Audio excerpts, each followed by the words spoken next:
आपल्या मुंबईची सुरुवात सगळ्यांच्याच कुतूहलाचा विषय असलेल्या तेजस एक्सप्रेसच्या 25 मिनिटांनी रत्नागिरी स्थानकामध्ये पोहोचली।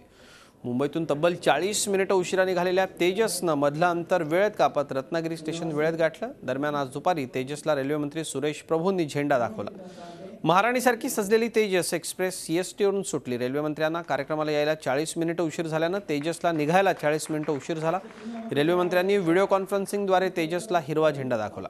तेजसमध्ये एक्झिक्युटिव्ह बोगीमध्ये 56 सीट्स आणि एसी बोगीत 936 सीट्स आहेत। प्रत्येक डब्यात 6 सीसीटीव्ही बसवण्यात आले। तेजस एक्सप्रेसमध्ये प्रवाशांना अल्पोपहाराची सुविधा देण्यात येणार आहे। IRCTC कडून ही सेवा सशुल्क देण्यात येणार आहे।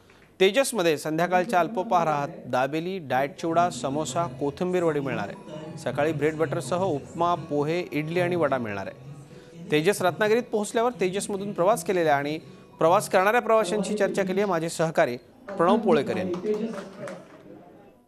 देशातील सर्वात अत्याधुनिक आणि वेगवान ट्रेन म्हणून तेजस एक्सप्रेसची ओळख आता रत्नागिरीकरांना पाहायला मिळणार आहे, कारण रत्नागिरीमध्ये या ट्रेनचं आगमन झालं आहे। तेजस एक्सप्रेस जी आहे ती रत्नागिरीमध्ये दाखल झाली आणि बरोबर दिलेल्या टायमिंगनुसार तेजस एक्सप्रेस या ठिकाणी आगमन झालं आहे। CSTवरून 4:10 ही सुटलेली ट्रेन आता रत्नागिरीच्या रेल्वे स्थानकामध्ये आगमन झाल्यामुळे या ट्रेनचं स्वागत करण्यासाठी अनेक रत्नागिरीकर या ठिकाणी आहेत आणि त्याचबरोबर या रत्नागिरीमध्ये तेजस एक्सप्रेसचं आगमन झालं आहे। आपल्यासोबत प्राध्यापक उदय बोडस आहेत की ज्यांनी या ट्रेनचं रत्नागिरीचं पहिलं आणि या अगोदरी ज्या ट्रेन ज्या आल्या त्याचा पहिलं तिकीटचा मान जो आहे तो उदय बोडस यांना मिळाला होता।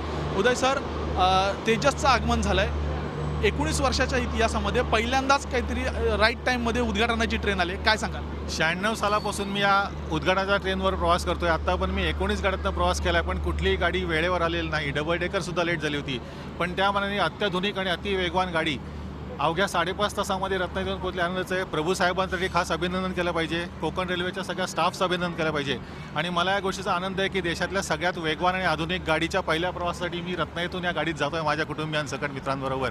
काका, कसं वाटतं या ट्रेनमधनं? गणपती बाप्पा मोरया, एकदम सुंदर सुंदर म्हणजे आपल्या विमानात जसं आपण प्रवास करतो ना त्याच्यापेक्षा सुंदर आहे आणि याच्यातून जाताना जागा वगैरे व्यवस्थित आहेत, सीटिंग चार्जेस बरोबर आहेत, सीट वरती ठेवण्याकरता जबरदस्त आहे। काय सांगाल काका, कसं वाटतं प्रवास केल्यावर? Good, very good. काय सांगशील? It's actually very awesome. काय सांगाल? छान वाटतं, एकदम सुंदर आहे ट्रेन। काय मस्त, एकदम व्हेरी नाईस जर्नी। आपला सर्व एक्सपेक्टेशन्स फुल झाले। तेजसचे जेवढं काय माहोल होता तो एकदम चांगला आपला अनुभवला एकदम, आणि जेवण पण भरपूर चांगल्या प्रतीचं होतं। खूप मस्त ट्रेन आहे आणि actually India is improving, so I am really happy and really something is really happening in India and I'm really happy for this.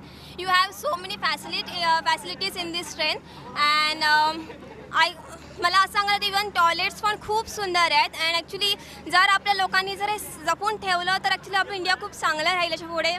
All the best for it. या ट्रेनमधनं प्रवास करणाऱ्या प्रवाशांच्या ह्या भावना आहेत। खरं तर सुरेश प्रभूच्या स्वप्नातील ही खरं तर ट्रेन आहे आणि ज्या टायमिंगमध्ये या ठिकाणी येणं अपेक्षित होतं त्याच्या अगोदरच ही ट्रेन या रत्नागिरी रेल्वे स्थानकात दाखल झाली आहे।